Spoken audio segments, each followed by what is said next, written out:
आप योगी जी को कैसे देखते हैं? विकास पुरुष के नाम से देख रहे हैं, धर्म के मसीहा के नाम से हैं, भारत के प्रधानमंत्री बनने की दावेदारी कर रहे हैं, पूरा उत्तर प्रदेश चाह रहा है कि प्रधानमंत्री बने। आप कैसे देखते हैं?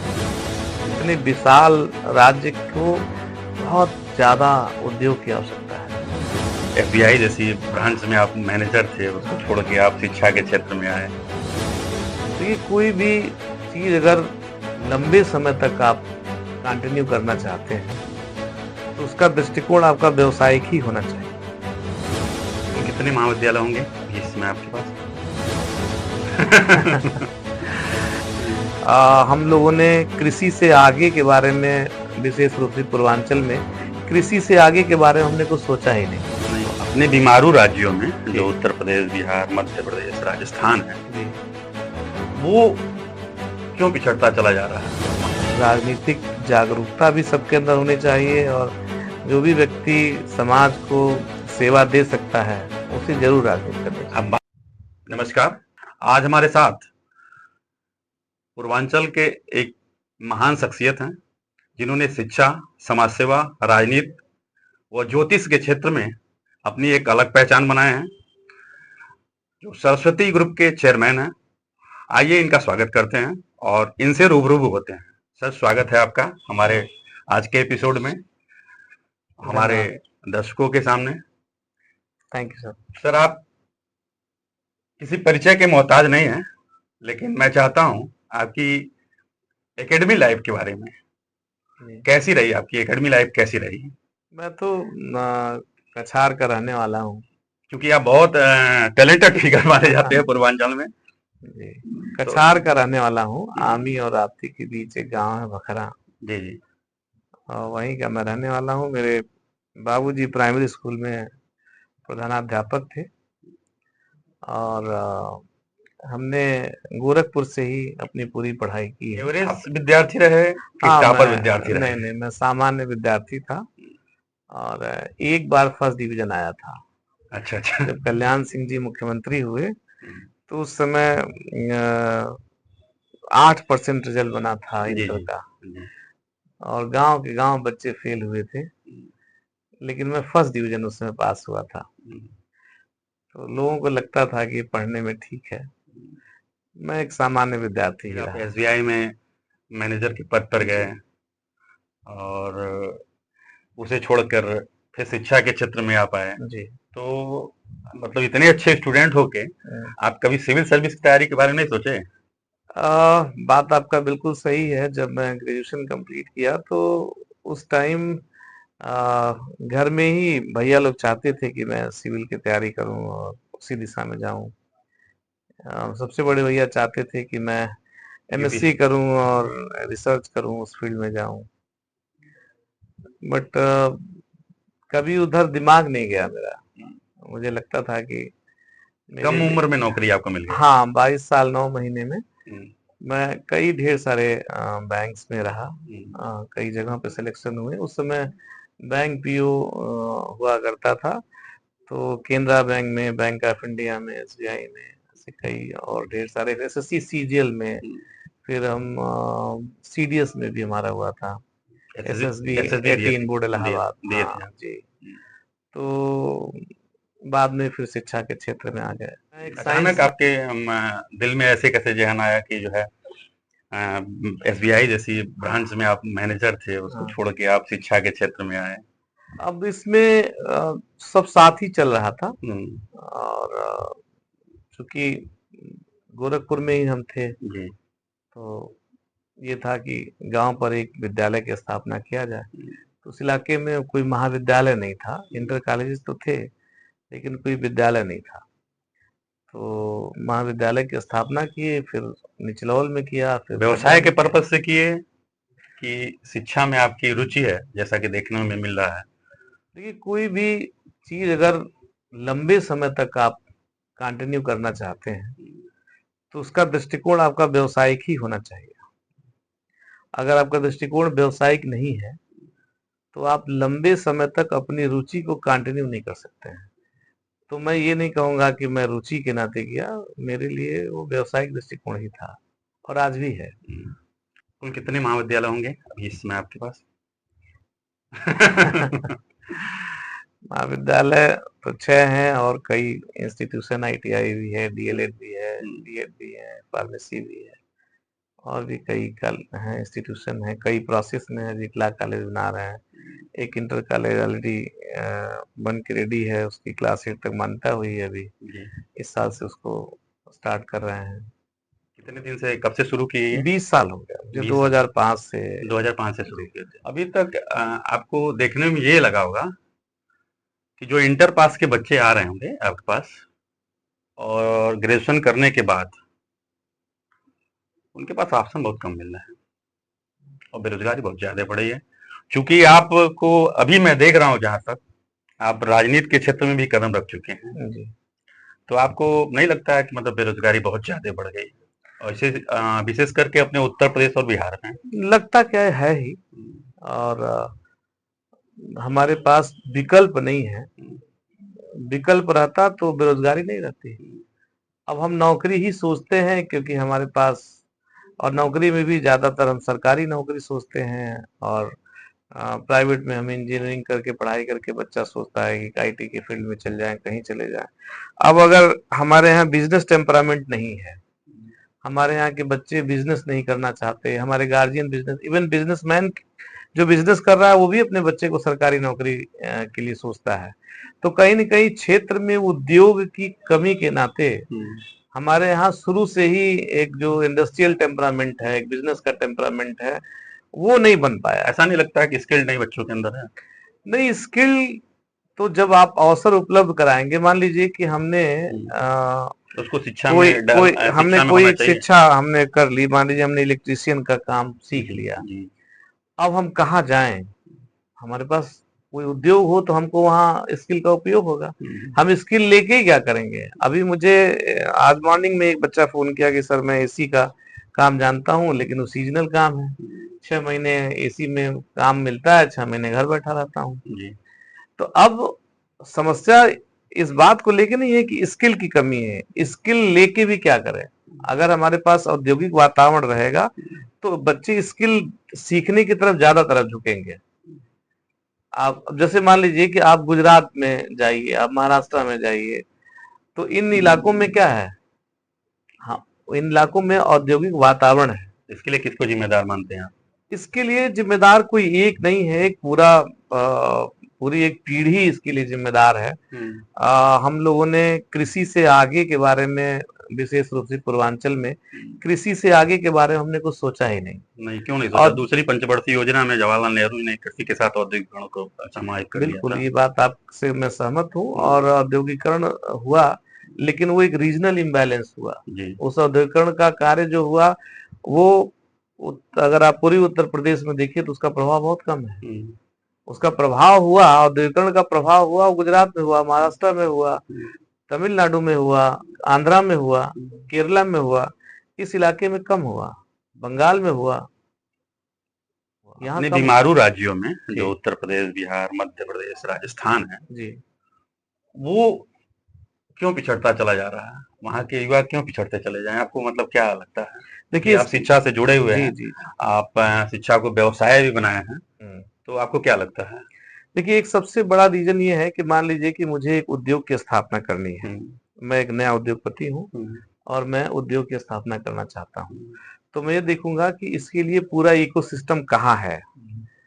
अब जो स्टेट सबसे पहले इंडस्ट्रियल पॉलिसी को फॉलो किए, वहां इंडस्ट्रियलाइजेशन को बढ़ाए, वहां उस तरह का एक पूरा इकोसिस्टम डेवलप हो गया, वहां की पॉलिसी क्लियर हो गई, वहां के लैंड का जो पार्ट है वो क्लियर हो गया, वहां की उस तरह के स्किल सेंटर्स डेवलप हो गए, वहां के उस तरह का पूरा वातावरण उन लोगों ने तैयार किया। अब नए, ये चूंकि गैप बढ़ गया, वो लोग बहुत तेजी से इंडस्ट्रियलाइजेशन अपने यहाँ किए और हम लोगों ने अपने यहाँ नहीं किया। अब नहीं किया तो फिर नए उद्योगपति इधर आने से कतराते हैं, क्योंकि उनको सब कुछ वहीं मिल जा रहा है, तो बल्कि यहाँ से महंगी जमीनें, यहाँ से महंगे लेबर वो वहां ले रहे हैं, परचेज कर रहे हैं, क्योंकि उनको जो जरूरी वातावरण था, रोड उस समय जैसी चाहिए थी यहाँ नहीं थी, बिजली की उपलब्धता, आज भी हम संकट से जूझ रहे हैं, वहां ये सब चीजें जो बेसिक इंफ्रास्ट्रक्चर इंडस्ट्री के लिए चाहिए था, उन लोगों ने, उन राज्यों ने पहले कर लिया, हमने बहुत बाद में किया। और इतना देर हो गया कि हमारे उनके बीच में दूरी बहुत बढ़ गई। उनके यहाँ वातावरण बहुत अच्छा बन गया, तो जो भी नया इन्वेस्टर है वो वहीं आके करता है, बाहर का इन्वेस्टर है वो वहीं आके करता है। इसके लिए किसको जिम्मेदार समझ रहे हैं? गवर्नमेंट की एक गवर्नमेंट की नहीं, वही लगातार गवर्नमेंट की पॉलिसी को मैं जिम्मेदार मानता हूँ। चारों राज्यों में, सभी राज्यों में, मतलब जो बीमारू राज्य हैं जी, जो निकल नहीं पा रहे हैं जी, 50 से लेकर आज तक, जी, तो उसको मतलब गवर्नमेंट की पॉलिसी, निश्चित रूप से पॉलिसी इसके लिए जिम्मेदार है। उस पर काम कम हुआ है, अन्य राज्यों ने काम कम किया है। देखिए डॉक्टर भीमराव अम्बेडकर ने क्या कहा, उन्होंने कहा भारत जैसे विशाल देश को कृषि से आगे के बारे में सोचने की जरूरत है। उन्होंने कहा कि भारत जैसे इतना बड़ा यहाँ ये देश है, इतनी जनसंख्या है, इसका समाधान कृषि में नहीं है, उद्योग में है। अब जिन राज्यों ने इस पॉलिसी को फॉलो कर लिया, इस विचार को अडॉप्ट कर लिया, वो बहुत आगे निकल गए। जिन लोगों ने अभी खुद को एग्रीकल्चर बेस्ड ही रखा, तो वो पिछड़ते चले गए। ये मान रहे हैं कि सरकार की जिम्मेदारी है कि हम पिछड़ रहे हैं, मतलब उत्तर प्रदेश पिछड़ा हुआ है, निश्चित युवा जो बेरोजगार हैं, तमाम अच्छी चीजें, क्योंकि आपके पास तो रिज्यूम भी आते होंगे, जो महाविद्यालय आपके हैं, आपको लगता होगा एमएससी, बीएड, एमकॉम तमाम किए हुए लड़के आते होंगे, और बहुत कम वेतन दिया जाता है, और जैसी उनकी योग्यता है उस हिसाब से जो है बेचारे ही हैं। अब देखिए ये एक अलग विषय है। हाँ, जैसे सरकारी नौकरी की तैयारी करने वाले बच्चे सामान्यतः जो है वो क्या पढ़ते हैं, वो पढ़ते हैं हिस्ट्री, पॉलिटी, इकोनॉमी, ज्योग्राफी, यही सब पढ़ते हैं। जीएस पढ़ लेंगे, मैथ्स पढ़ लेंगे। अब जब वो सिविल क्वालिफाई नहीं करते या गवर्नमेंट जॉब नहीं आता है, तो उनके पास दूसरा विकल्प, दो ही विकल्प बचता है, या तो कोचिंग पढ़ाते हैं या वो किसी कॉलेज में आकर के पढ़ाते हैं। अब कॉलेज में आके पढ़ाते हैं तो एक पर्टिकुलर सब्जेक्ट उनको पढ़ाना रहता है, और उनके पास विकल्प कम हो जाते हैं, उनके पास स्किल्स और कोई सीखा नहीं। अभी उनसे पूछा जाए कि भाई आपने एआई में कोई पढ़ाई की है या आपने कंप्यूटर की कोई पढ़ाई की है, तो उनको कुछ पता नहीं है उस बारे में। तो बेसिकली वो क्या है कि एक तरह से टाइप्ड हो जाते हैं, वो जो है उनके पास विकल्प बहुत कम रह जाता है। आवश्यकताएं तो उनकी भी है, एज भी बढ़ गई है, महंगाई भी उनके सामने है, तो आखिर में उनके लिए इन चुनौतियों से निपटने के लिए आप क्या सोच रहे हैं? देखिए बहुत सा विकल्प उपलब्ध है। अब रोज माइक्रो फाइनेंस कंपनीज, इंश्योरेंस की कंपनीज, आपके तमाम मार्केटिंग कंपनीज रोज इंतजार कर रही हैं लोगों की, लेकिन चूंकि उसके लिए उसमें किसी विशेष स्किल की भी जरूरत नहीं है। तो ऐसा नहीं है कि अवसर नहीं है, अवसर है। और हमने क्या किया कि अपने खड्डा क्षेत्र में जिस बात को आपने कहा, बड़ा अच्छा प्रश्न है ये आपका, तो मैंने ऐसे ही बेरोजगार युवकों के लिए तमाम कंपनियों को मैं लेकर के वहां गया, और पिछले 10 महीने में लगभग 1000-1200 के आसपास हमने लोगों की वहां पर नियुक्ति कराई, और उसमें अधिकतम बच्चे कुछ तो दबाव में, काम के दबाव में छोड़ के चले जाते हैं, लेकिन जो टिक जाते हैं वो आगे बढ़ जाते हैं। तो विकल्प है और विकल्प की कमी नहीं है, बस ये है कि उन युवाओं को थोड़ा उस फील्ड से बाहर निकल के आने की जरूरत है। कुछ सरकार की जिम्मेदारी भी तो होती है। अभी आप दिल्ली में देख रहे होंगे लड़के प्रोटेस्ट कर रहे हैं, एसएससी की पेपर में उसमें कुछ मतलब गलत एजेंसी को दे दिया गया, जिसके लिए बच्चे, कुछ अध्यापक वहां पर आंदोलित हैं। सरकार उसके लिए जिम्मेदारी नहीं ले रही है, कोई नेता देखने नहीं जा रहा है, तो उन बच्चों की धीरे धीरे उम्र तो बीती जाएगा ही है। उम्र बीतने के बाद जो होता है उनके पास कोई ऑप्शन नहीं है, जीविकोपार्जन के लिए कहीं ना कहीं तो जाएंगे, बिल्कुल, और जो किए हैं उसी के लिए जाएंगे। तो कैसे वो अपना जीविकोपार्जन करें, क्या उनको संदेश देना चाहते हैं आप? क्या चूंकि आप एक अच्छे प्रबंधक भी हैं, और मैं तो ये कहूंगा कि देखिए ये तो एक पॉलिसी पैरालिसिस है। और बिहार में आंदोलन हुआ, बिहार यूपीएससी में भी आंदोलन हुआ, यूपीएससी में भी आंदोलन हुई, यूपीपीसीएस में भी आंदोलन हुआ, एसएससी का एग्जाम जो हो रहा है उसमें भी धांधली हो रही है। हम यही कहना चाहते हैं कि देखिए जैसे अपने यहाँ बहुत दिन हुआ, लगभग 6-7 साल हो गया, बीएड किए हुए बच्चे, डीएलएड किए हुए बच्चे बैठे हुए हैं, और कोई वैकेंसी गवर्नमेंट की नहीं आई। अब आप निकालेंगे एक साथ 80,000, 7 साल बीत गया, 7 साल तक कौन उस पढ़ाई के टच में रहेगा? कोई नहीं। आप 10,000 वैकेंसी निकालिए, 5,000 वैकेंसी निकालिए, यूपीएससी हर की तरह साल निकालिए। जैसे यूपीएससी में 500 कंटिन्यू 700 कंटिन्यू रहता है, पता है कि अगले साल हमारा एग्जाम है। तो बच्चों को अच्छा, उससे क्या होता है कि आपके एक तो बच्चों का अट्रैक्शन भी बना रहता, फिर वो पढ़ाई का उनका लेवल भी बढ़ता, कंपटीशन लेवल भी बढ़ता। अब अचानक आप 6 साल 7 साल में चुनाव के टाइम में ला करके वैकेंसी निकालेंगे और फिर उसको आप भी मानते एडवर्टीजमेंट हैं कि करेंगे। चुनाव के टाइम में नहीं, वैकेंसी वो आती सब है? लोग मानते हैं, सत्य तो है ही है ये, इसमें तो कहीं कुछ है नहीं, मानना ही चाहिए। मैं ऐसे बच्चों को ये चीज जरूर कहूंगा कि आ, उनको अपने सरकारी जो भी नौकरी की तैयारी कर रहे हैं, उन बच्चों को एक विकल्प अपना जरूर रखना ऑप्शन चाहिए। होना चाहिए। निश्चित, जिद जिद में नहीं रहना चाहिए, एक विकल्प रखना चाहिए। आप जनसेवा भी कर रहे हैं, जी। अगर जनसेवा के माध्यम से आप विधायक बनते हैं, मंत्री बनना चाहते हैं, तो कौन सा मंत्री परिषद का कौन सा विभाग आप चाहते हैं जहां आप अच्छा कर सकते हैं? देखिए, ये तो एक आप अच्छा कर सकते हो उसमें। हाइपोथेटिकल क्वेश्चन है, बट मुझे लगता है कि ये इस प्रश्न का जवाब तो पहले विधायक बने आदमी तब दे। फिर भी जो है मुझे लगता है कि उत्तर प्रदेश में जो सबसे ज्यादा जरूरत है वो इंडस्ट्री की जरूरत है। इस इतने विशाल राज्य को बहुत ज्यादा उद्योग की आवश्यकता है। तो जो भी इस समय मंत्री हैं या भविष्य में जो मंत्री होंगे, वो ऐसे योग्य व्यक्ति को होना चाहिए जो प्रदेश में बड़े बड़े उद्योगों की स्थापना स्थापना पर किन काम किन कर चीजों सके। पर अगर मंत्री बनते हैं, मान लीजिए आप शिक्षा मंत्री बनते हैं या औद्योगिक मंत्री बनते हैं, किन किन चीजों पर आप फोकस करना चाहेंगे? वो एक रीजनल लेवल पर है। जैसे अगर आप कुशीनगर जिले का लें, जहाँ हमारा अपने पूर्वांचल का ले लीजिए जहां आप हाँ, काम कर रहे काम हैं। कर रहे हाँ, हैं, पूर्वांचल में तो आप। हम लोग गन्ना का इलाका है हमारा, हम्म, तो बड़े खाड़सारी की जरूरत है। हम्म, केला का इलाका है, आप सोचिए कि केला ओडीओपी का जो है केला ही हमारे कुशीनगर जिले का है। अब वहां पर एक दो शायद कोई इंडस्ट्री उसके लिए तो होगी। गवर्नमेंट पैसे दे रही है, फार्मिंग एग्रीकल्चर के हाँ, लिए वो लोग सब दे किसानों को रही दे है, रही है। वो सब दे रही है, बट कोई बड़ा उद्योग आज तक स्थापित नहीं हुआ। नहीं हो पा रहा तो बड़े उद्योगों की स्थापना रीजनल लेवल पर कहाँ किस चीज की जरूरत है। जैसे वो इलाका नारायणी का इलाका है, पानी वहाँ बहुत अच्छा है, बड़े वाटर प्लांट वहाँ बना सकते हैं। है। ये जो कुल्हड़ है, कुल्हड़ की सप्लाई पूरे पूर्वांचल में चल रही है। एक बड़ा अच्छा परिवर्तन आप चाय की दुकानों पर देखिए जी जी। कि जो पिछले 20 साल में कुल्हड़ गायब हो गए थे, वो सब वापस आ गए। तो इसमें बड़े उद्योग की स्थापना हम लोग कर सकते हैं। केले के लिए चिप्स का बताइए, केरल का केला, वहाँ का आदमी चिप्स बनाता है और हमारे यहाँ करके गाँव में बेच के चला जाता है। और हमारे यहाँ इतना अच्छा केला है, हम एक चिप्स नहीं बना पाते हैं। तो रीजनल वाइज, जिलेवार किस तरह का आवश्यकता है। अब जैसे बुद्ध प्रसादम के नाम से एक कंपनी है सिद्धार्थ नगर में, अब वहाँ काला नमक का एक बड़ा कारोबार हो सकता है, उस पर गवर्नमेंट प्रमोशन भी कर रही है उस चीज को, लेकिन वहाँ ऑर्गेनाइज तरीके से नहीं काम हो पा रहा है। उसमें बड़े कंपनियां नहीं आ रही हैं जो इसको फार्मिंग पर इन्वेस्टमेंट करे, फिर उसको उसका जो है बड़े प्रोजेक्ट स्टेब्लिश करे और चावल निकाले, उसकी पॉलिशिंग करे, पैकेजिंग करे और उसको देश में बेचे, इंटरनेशनली उसको एक्सपोर्ट करे।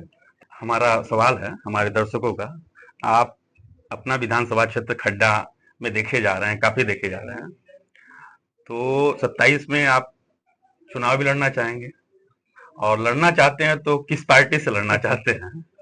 क्या बताएंगे? देखिए, राजनीति तो सबको करना चाहिए, जी। और विशेष रूप से शिक्षा के क्षेत्र में जो लोग हैं उनको सबको काम करना चाहिए, जो भी सक्षम है, क्योंकि हम लोग तो पहले से सेवा कर रहे हैं।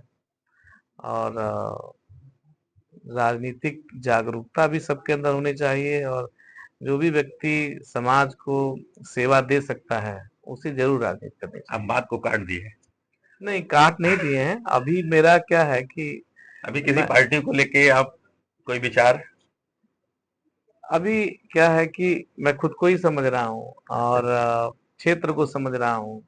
मैं ऐसे जाके टिकट लेके आऊं और किसी दल से टिकट ले लूं और 4 महीना 6 महीना माहौल बना करके चुनाव जीतूं या हारूं, जो भी, उस तरह का काम नहीं करूंगा मैं। आप एक ज्योतिषी भी हैं। मेरा काम अभी मेरा सवाल, मेरा जवाब पूरा नहीं हुआ। मैं ये कहना चाहता हूं कि टिकट लेके आना और कहना कि मैं आपका नेता हूं, ये बात बहुत अधूरी है। मैं कुछ काम करूं और जब जनता कहे कि ये हमारा नेता है, तो मैं अभी काम कर रहा हूं, और अगर जनता कहेगी कि इस लायक है, इसके काम करने के तरीके अच्छे हैं, आदमी अच्छा है, सोचने का तरीका अच्छा है, काम करने की स्टाइल अच्छी है, तो देख लेंगे। आप योगी जी को कैसे देखते हैं? वे हमारे योगी जी मुख्यमंत्री हैं। कैसे देखते हैं? मतलब विकास पुरुष के नाम से देख रहे हैं, धर्म के मसीहा के नाम से हैं, भारत के प्रधानमंत्री बनने की दावेदारी कर रहे हैं, पूरा उत्तर प्रदेश चाह रहा है कि प्रधानमंत्री बने। आप कैसे देखते हैं? मैं तो ये मानता हूँ कि मुख्यमंत्री हैं, और मुख्यमंत्री जी का, हर मुख्यमंत्री का कार्य है विकास करना, और विकास करना चाहिए। मुख्यमंत्री जी हमारे आप गोरखपुर का विकास कर रहे हैं। योगी जी, योगी आदित्यनाथ को, अखिलेश जी को और मायावती जी को, अगर इसमें से 10 नंबर देना है तो किसको देंगे आप? क्योंकि आप राजनीति से जुड़े हुए हैं, इसलिए ये मेरा आखिरी सवाल है। देखिए, सभी अलग अलग तरीके से काम किए हैं, सबके अपने अपने एजेंडा है। अब अगर मायावती जी का लीजिए, तो मैं मायावती जी को अन्य सभी चीजों से एक रूप में बहुत अलग देखता हूँ, कि वो दलित चेतना की प्रतीक है।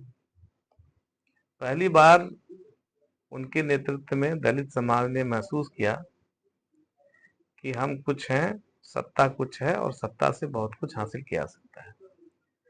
तो दलितों में एक जो स्वयं पर गौरव होने का उन्होंने एहसास कराया, वो मायावती जी ने कराया। अखिलेश जी को? अखिलेश जी युवाओं के लिए एक बड़े आइकन हैं, और जो उनके काम करने के तरीके रहे, चाहे लैपटॉप योजना हो, पहली बार उन्होंने बच्चों को रोटी कपड़ा मकान के बाद पहला ऐसा व्यक्ति है जिसने सोचा कि रोटी कपड़ा मकान के बाद आधुनिक भारत की चौथी जरूरत लैपटॉप है। तो एक रिवोल्यूशनरी उनका काम था, और उन्होंने बहुत से ऐसे काम किए जिससे उत्तर प्रदेश का वाकई विकास हुआ। आप लखनऊ में देखिए, आज फर्स्ट टाइम हो रहा है कि हम लोग वहां जाकर के स्टेडियम में मैच देख रहे हैं। लखनऊ आगरा एक्सप्रेस वे आप देखिए कितना अच्छा बनाया है उन्होंने। उन्होंने भी अच्छा काम किया, जनेश्वर पार्क बनाया, और भी ढेर आप सारा काम। पूर्वांचल से अभी लिंक एक्सप्रेस? हाँ, मैं आ रहा हूँ, योगी जी पर भी मैं आ रहा हूँ। योगी जी भी गोरखपुर में बहुत कुछ काम किया उन्होंने, गोरखपुर को पूरा बदला। आज गोरखपुर की शहर शहर पूरा 4 लेन है हर जगह। तो काम सबने अपने अपने तरीके से किया है। आप ज्योतिष पे कुछ कह रहे थे? आप एक ज्योतिषी हैं, ज्योतिष का ज्ञान रखते हैं। मेरा आखिरी सवाल है, भाग्य और कर्म को कैसे देखते हैं? देखिए, कर्म जो है, इसको थोड़ा अगर ह्यूमन कॉन्फ़िगरेशन को समझें, जी जी। तो हम क्या हैं? हमारा एक पंचभूतों से बना शरीर है, उसके अंदर एक मन है, जी एक इसी शरीर के अंदर एक बुद्धि है, जी और एक आत्मा है। जी। तो जो हम कर्म करते हैं, जिसका इस शरीर पर प्रभाव पड़ता है, वो मन और बुद्धि से होता है। जी। मन और बुद्धि से कर्म होते हैं। तो इन दोनों से लगातार कर्म हो रहे हैं, और ये कर्म जो है संचित होते जाते हैं। संचित होकर के वही हमारे भाग्य में कन्वर्ट होता है। भाग्य में कन्वर्ट होते हैं, वही हमारा प्रारब्ध होता है। और जो भी हम कर्म करते हैं पिछले 10,000 जन्मों से, वो सब हमारा प्रारब्ध है। उसका कुछ छोटा सा हिस्सा इस जन्म में हम जो भुगतते हैं, वही हमारा भाग्य है, और फिर नए कर्म भी उसमें जुड़ते जाते हैं। तो एक्चुअली कर्म भाग्य और कुछ नहीं है, ये कर्मों का समुच्चय है। ये मानते हैं कि कर्म ही सब कुछ, कर्म प्रधान होता है। बिल्कुल, सभी लोग मानना ही चाहिए, कर्म से ही भाग्य बनता है। आपका बेटा पवन दुबे का बेटा है, हम्म, अभी आप बताएं कि मैं एक मास्टर का बेटा हूँ। हम्म, जी। तो पैदा हुआ आपका बेटा कौन सा ऐसा कर्म कर दिया कि पवन दुबे का बेटा बना? ये तो उसके पूर्व जन्म के अपने कर्म है, उसके उसका एक जन्म तो है नहीं, उसके प्रारब्ध तो को मानते हैं आप? उसके मानना ही चाहिए। बिना उसके आप जो है ह्यूमन का जो इवोल्यूशन है जी। वो कैसे डिफाइन हो पाएगा? जो सनातन चिंतन पद्धति है वो क्या है? वो तो यही है कि जो आत्मा है वो नेक्स्ट बर्थ क्यों लेती है? क्योंकि उसके जो संचित कर्म है जी। उसको भुगतने के लिए नए शरीर वो धारण करती है। तो वो किस जगह धारण करेगी, किस परिवार में धारण करेगी, ये डिपेंड करेगा कि उसका संचित कर्म कितना है। इसी को लिए कहते हैं कि वो लड़का अंश लेके पैदा हुआ है। तो वो अंश का मतलब क्या है कि पूर्वार्जित कर्म उसके पूर्व कर्म पूर्व जन्मों के जो कर्म है हम्म, वो अब कौशल्या के यहाँ राम पैदा हुए, हम्म, कौशल्या की कोख से। तो ये कौशल्या की पात्रता है कि राम उन्हीं के गर्भ में पैदा हो सकते थे। तो कहीं न कहीं कितने हजारों जन्म राम के ऐसे हुए और वो कौशल्या के यहाँ जन्म लिया उन्होंने। और कौशल्या भी पात्र थी कि राम उनके यहाँ जन्मे। सब एक दूसरे से कनेक्टेड है। धन्यवाद आप। Thank you.